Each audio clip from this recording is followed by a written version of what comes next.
With a new edition comes a swath of new edition summary and roundup videos, and I'm not a sucker leaving views on the table. Hi, I'm Ryan, and this week this is mine. We're going to talk about the setup for N5, the known changes, the Sandtrap box, and the wild speculation on that box. I'm not going to talk about the rest of N5. That will maybe be the next video. I'm not quite sure how the timing will work on that.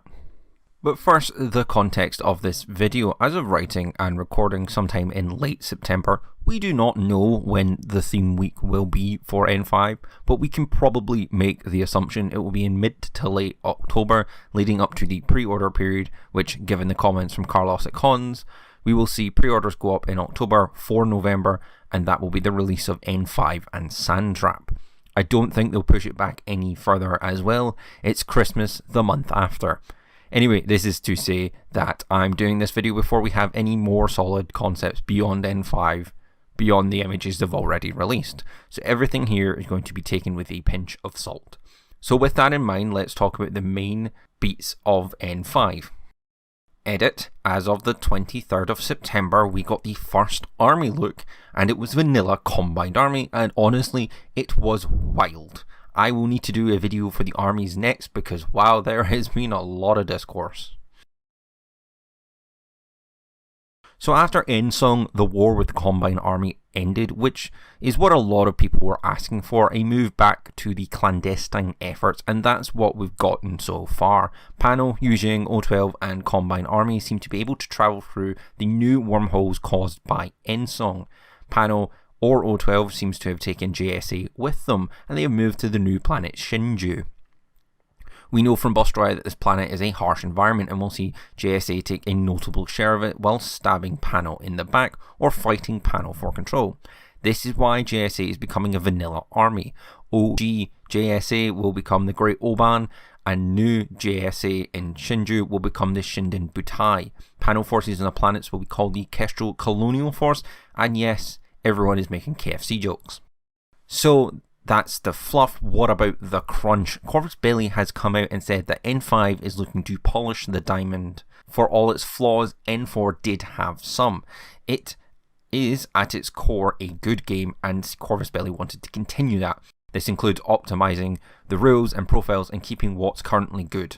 Such things include changing wounds to vitality, it was confusing, changing damage rolls from roll over to roll under, which was a big gripe for newer players and still kind of confused me a little.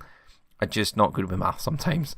And finally changing how success values over 20 work, citing it is quicker to learn and the maths is the same.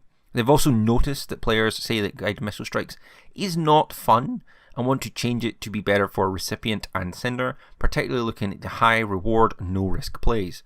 And that airborne deployment is not as effective as infiltration, and they want them to be considered more and brought more. This theme also continues with the new changes, like the additions of speed balls, little caches or bunches of goodies to come in and break stalemates, or as the community has come to know them, Pano or drop zone lockout.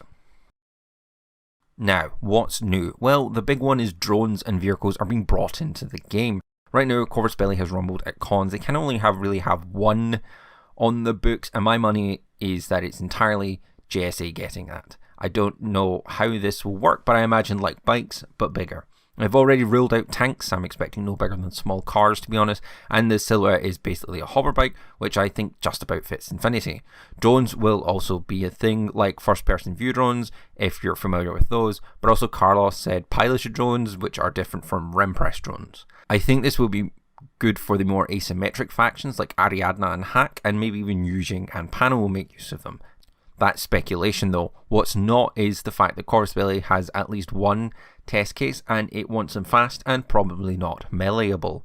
Speaking of melee, Natural Born Warrior is going to be changing to negate only the negatives, which makes melee a little better, and there are rumours that martial arts will be reworked to not just be a sliding scale of damage. We don't know what that may be, but one that came off the cuff was that you would be rolling 2 dice and picking the better one, but that was spouted by Carlos at a convention, so honestly a huge pinch of salt. They also spoke about slimming down vanilla factions, and after seeing the Combined Army video, I think they've succeeded at that, going from a huge amount to something far, far more manageable. Notably, without a loss in power, which shouldn't be surprising because they never did say they were nerfing or depowering vanilla armies. I think there is a gripe from vanilla-only players that the sometimes food of vanilla is now gone, which does hurt list variety. Sandtrap is the 2-player starter box for N5, and it's letting Corvus Belli entirely focus on sectorials, which is what they've basically been doing for a while under the guise of Code 1, but now they have Essentials replacing that. It means that they can be more targeted in their marketing of Sandtrap to veterans. It will feature Pano versus JSA, as mentioned earlier. It is Shinden Butai versus the Kestrel Colonial Force. These are 2 new sectorials. Pano's side is looking rather traditional, but all new units. 3 Fennec Fusiliers, apparently Fusiliers trained in desert combat and behind-the-line operations. Scarecrows, some sort of close-range expert. Black Air, or customary elite medium/light infantry. And Griffith, who are veteran orcs. And Banshees, who might be a heavy infantry drop trooper. All very elite, all indisputably Pano. Shinjubutai has Senku troops, volunteer Keiotsus, and civilians better trained to fight on Shinju. Raidens returning to act as Camo ARO, SWC junkies to support advancing troops. Jizumarai, which look to be either a light heavy infantry or medium infantry samurai. Nokizaru look like some sort of skirmisher with melee and marksman rifles. I wonder if this is going to be the JSA equivalent of a Krokman or a Gulang. And the Hanamoto Imperial Guard, the light heavy infantry that just seems to want to unga bunga up the board and is pretty terrifying. All very new JSA, but still JSA swords and all. This box is looking really solid, and I'm already talking about splitting it for some nice Pano miniatures. They have really been drip feeding us here, but with no confirmation and only a few teases. I think we can safely expect the usual fare with this box. Expect a Beyond box, then probably N5's first releases with some boxes for KFC and SB. So the following section was going to talk about the Warcore exclusive profile, then a wee smidge of speculation, but today, the 30th of September, a week before my video goes up, the final stages of audio editing, they've gone and released all the profiles for the box. Sort of. They've released a 150 point army list for the Sandtrap box, which only previews like 1 profiles, its gun stats, and nothing else. But it's something that made all this speculation completely useless, so instead, let's talk about the new profiles and what I theorized and if I was right. And to be honest, I was fairly close. So Pano first, since they're my boys and girls in blues. Fennec Fusiliers, I guess, would be Fusiliers or regulars and not Croziers, so generally useful. Maybe with terrain desert, but with their main gimmick being some 4 deployment profiles as described in their lore video, like Ariadna. I still think that is possible after seeing the leaked army list and the 4-ish skirmishers available to the faction. Overall, I think KFC is going to be Pano's reliable gun and midfield army, and what we've seen of the Phoenix doesn't prove that they're going to have forward deployment, but it doesn't disprove it either. Right now, all we can see is that they have Fusiliers with desert terrain and a paramedic profile. Hopefully we get more soon. Black Air, I thought were odd ones, a not very Pano looking unit while remaining fairly Pano. I predicted it would be an elite light infantry or medium infantry, which was basically a gimme because that's exactly what they are. I predicted min-6, but it looks like they are min-3, and at least on the sniper profile, MSV2. They are our standard BS13 and Arm 2 shooters, but the other skills are wild. They have combat instinct, which as of writing and recording on the 30th is not confirmed on what it is, so who knows. It has number 2, which is a nice skill to have on a unit that is probably going to end up linked, if it remains the same. Min-3, terrain total, and neurocynetics with a K. I think it meant to be with a C, but it's a spelling error because it's certainly not the only one. What that means is that it appears linkable and has full burst on ARO. I doubt that will be on all profiles, but that means it's burst 3 in ARO with its AP or shock sniper rifle, assuming fire teams still work the way they do, which might just only be with purity mattering more. Anyway, remember Fort Asshole? Well, it's back and is apparently nearly a one-man show. And oh, remember Steel Phalanx? Yeah, well, they're not getting by this asshole without Hippolyta or Akmon risking themselves to get down special smoke. I really like this profile, but we know it's not the only one. Some leaked art depicts it with an SMG, and it has a different backpack than the Phoenix, and with rumours it's got a parachuter's profile, which I think will have SMG, and hopefully that is a specialist. If it keeps the mimeticism, MSV2, and I think the Neuro will be sniper only, that will be a very interesting profile as it will handily deal with JSE and other factions in the midfield. Great potential here. Next is the Banshee, who I predicted would be a heavy infantry and would only be NWI and maybe at its lowest a medium infantry. Well, I was wrong, but damn, I'm fine with it as she is a MSV1, BS12, light shotgun, pulsar +1 burst, combat jump, parachutist, hill driver for like 19 points. That is a fantastic profile. Not a specialist, but if she gets specialist profile for about less than 25 points, we have another amazing little piece. Now, here is the time to talk about two things. Super jump, jet propulsion, and the shotgun changes. First, the shotgun changes. What changed? Well, the big thing is that the blast mode, well, it's now a face-to-face roll with an impact template. And now my N3 veterans don't have that panic attack yet because it's only burst 1 and it's only a circular template. So no weird air burst. This should massively improve the survivability of the midfield in general, but also means AROs are still fairly threatening from a shotgun. Next is the ability super jump, jet propulsion, which I have no idea what this means, but it sounds cool. It will probably be some sort of distance or falling modifier that means it can go further or move quicker for less. Something fast and zippy for this really cool unit.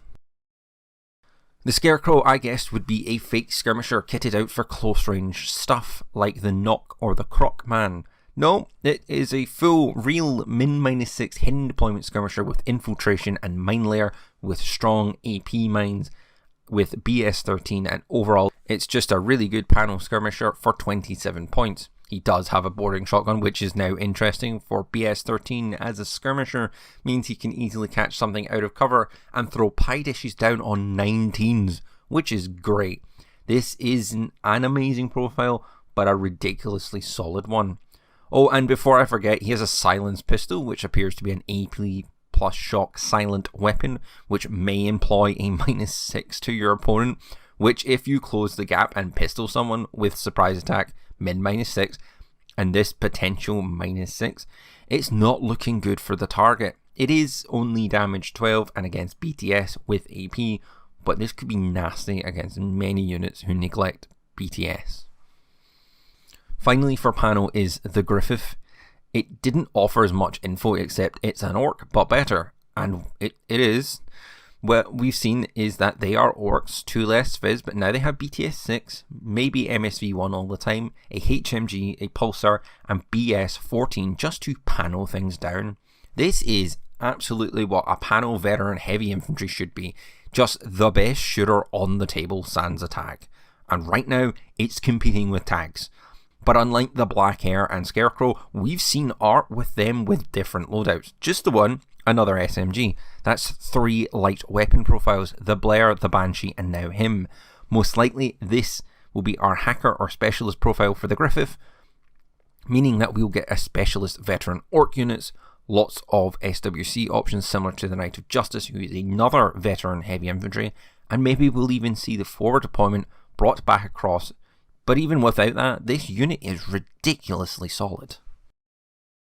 Overall, I think Kestrel is going to be pretty typically panel, but with a forward deployment and rapid deployment twist, with a good vein of veterans throughout. Much similar, but very unique to Shock Army. I'm envisioning the jump from Caledonia to Cosmoflot.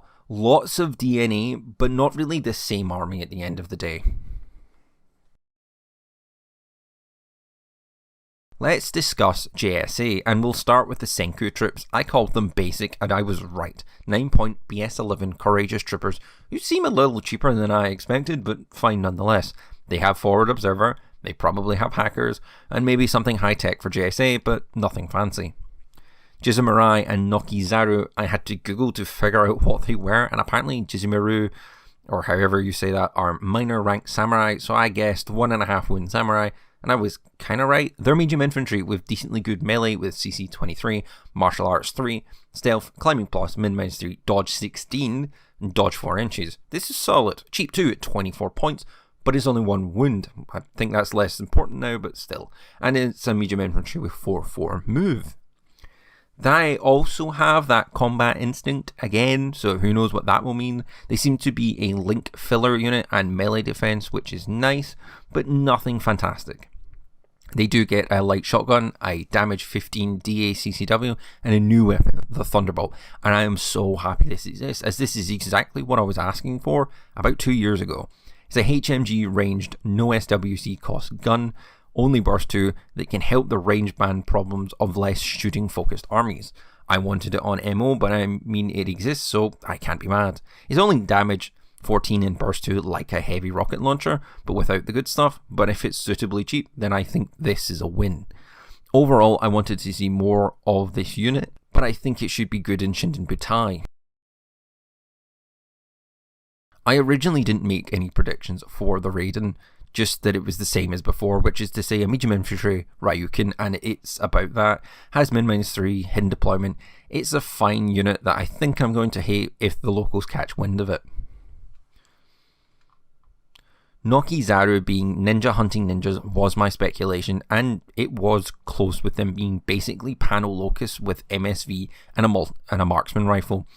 But the doc has it with an SMG, so I'm assuming the MSV is a base profile thing, since Hacker SMG MSV1 would be a very odd loadout choice. For a skirmisher, it's very panel with min-3 and 4 deployment plus 8 inches, which with its loadouts, very much with some initiative, can be a real threat to skirmishers, as it's not a bad shot, nor is it bad in melee, so it should do damage. I think I want to see more of this one, but I think I really like it. Finally is the Hatamoto Imperial Guard, and this guy is stacked. No prediction was made, just we got the Warcore profile first, and now we have even more context. It is maybe just the most stacked unit in the box, with as much skills as Corvus Belli could fit on it. It is really showing off JSA's newfound tech, rocking the best melee in the box. Min-3, a Red Fury, Lieutenant +1 order, Tactical Sense again, Martial Arts 4, an EMCCW, damage 16, Natural Born Warrior, nanoscreen, and no cover on BS 13. A mouthful. Let's talk about the last two, since there has been some discussion on it, and it seems that the Hatamoto will not be able to take cover, hence no cover.